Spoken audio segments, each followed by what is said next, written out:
Dear students, आज हम history के चैप्टर 7 चेंजिंग कल्चर ट्रेडिशंस के पार्ट 1 के बारे में पढ़ेंगे। The new social economic and culture traditions, नई सामाजिक, आर्थिक और सांस्कृतिक प्रवृत्तियाँ that developed in Europe during the 14 to 17 centuries, जो यूरोप में 14वीं से 17वीं शताब्दी के बीच में विकसित हुई, influenced not only the history of Europe but also the history of entire world in a number of ways. इन प्रवृत्तियों ने न केवल यूरोप के इतिहास को बल्कि विश्व के इतिहास को कई तरीकों से प्रभावित किया।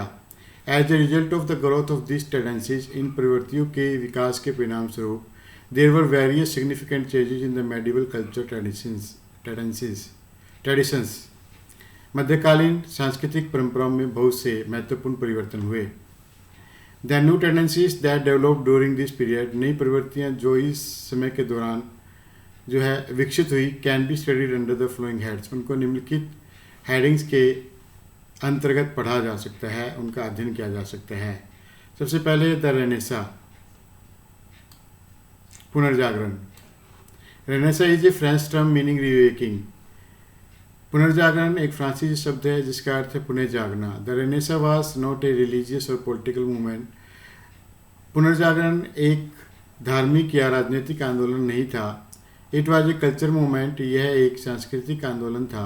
विच first of all originated in Italy, जो सबसे पहले इटली में उदय हुआ। Soon it separate to France, England and Germany, जल्दी यह फ्रांस, इंग्लैंड और जर्मनी में भी फैल गया। And later to the whole of the Europe, और बाद में यह पूरे यूरोप में फैल गया। Causes the rise and growth of renaissance, पुनर्जागरण के विकास और उत्थान के कारण। डेक्लाइन ऑफ कॉन्स्टेंटिनोपल, कंस्तांतिनिया का पतन। Due to the decline of Constantinople, the capital of eastern Roman empire, कंस्तांतिनिया के पतन से जो पूर्वी रोमन साम्राज्य की राजधानी थी, उससे prove to be an important factor leading to the advent of renaissance. यह पतन जो है पुनर्जागरण के विकास में महत्वपूर्ण कारक साबित हुआ। बिकॉज ऑफ दिस डेक्लाइन, इस पतन के कारण, a large number of Greek scholars and artist fled to Italy with their antiquities artistic and literary work. बहुसंख्या में यूनानी विद्वान और कलाकार अपने कला के शानदार कार्यों और साहित्य के कार्यों के साथ इटली भाग गए, इटली चले गए। Soon it separate to other parts of Europe as well, और जल्दी ही ये पुनर्जागरण यूरोप के दूसरे भागों में भी फैल गया।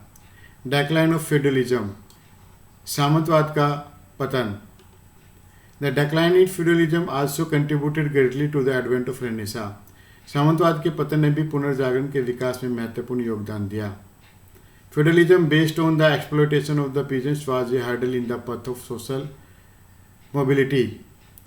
जो ये सामंतवाद था, जो किसानों के शोषण पर आधारित था, यह सामाजिक विकास के मार्ग में एक बाधा थी। With the decline of feudalism, masses got peaceful and free atmosphere.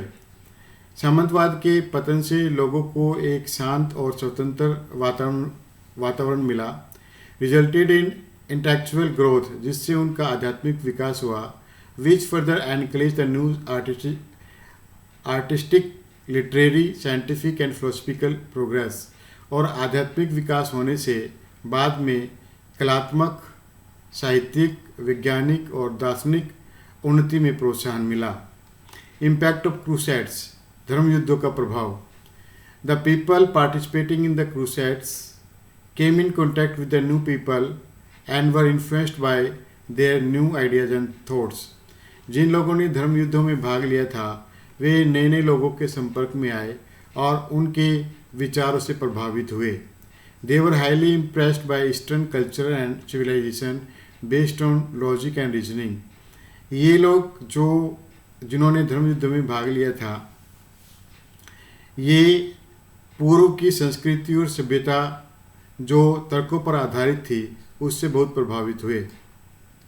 Growth of prosperous trading community, एक समृद्ध व्यापारिक समुदाय का विकास।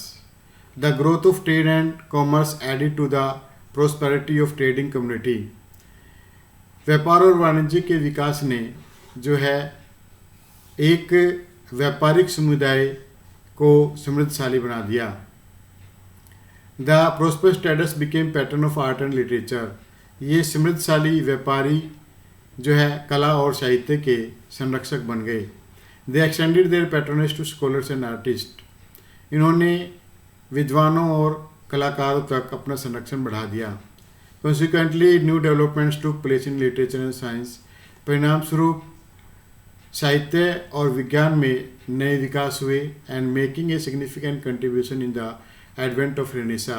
और बाद में इसने पुनर्जागरण के विकास में महत्वपूर्ण योगदान दिया। रॉयल पैट्रोनेज, शाही संरक्षण। The kings provided financial patronage to artist, scholars and litterateurs. जो राजा थे उन्होंने कलाकारों, विद्वानों और साहित्यकारों को आर्थिक संरक्षण प्रदान किया। It boosted the creation of high class literature. इससे उच्च क्वालिटी का साहित्य लिखा जाने लगा and encourage invention in the field of science. और विज्ञान के क्षेत्र में नई नई खोजों को प्रोत्साहन मिला। Revival of Italian cities. Italy के जो शहर थे उनका पुनरुत्थान। Many of the towns that had been political and cultural centres in Italy. जो इटली में राजनीतिक और सांस्कृतिक केंद्र थे, fell into ruin after the decline of western Roman empire. वे पश्चिमी रोमन एम्पायर के पतन के बाद नष्ट हो गए। But the ports on the Italian coast. लेकिन इटली के तटों पर जो बंदरगाह थे वह revived with the expansion of trade between Byzantine empire and Islamic countries. वे बंदरगाह जो है बेंजेंटाइन साम्राज्य और इस्लामिक देशों के बीच व्यापार से पुनः जीवित हो उठे। Rich merchants and bankers played a vital role in governing the cities. जो अमीर व्यापारी थे और साहूकार थे उन्होंने इन शहरों पर शासन करने में महत्वपूर्ण भूमिका निभाई। Consequently the idea of citizenship started developing in this cities. परिणाम स्वरूप इन शहरों में नागरिकता का विचार जो है विकसित होने लगा। Search of new routes between Europe and east. Europe और पूर्व के देशों में नए मार्गों की खोज। The search of new routes between Europe and east added to the prosperity of cities like Venice, Milan and Florence. Europe और पूर्व के देशों में नए मार्गों की खोज होने से नए शहर जैसे कि वेनिस, मिलान और फ्लोरेंस जो है अस्तित्व में आए और ये देश बड़े समृद्धशाली बन गए।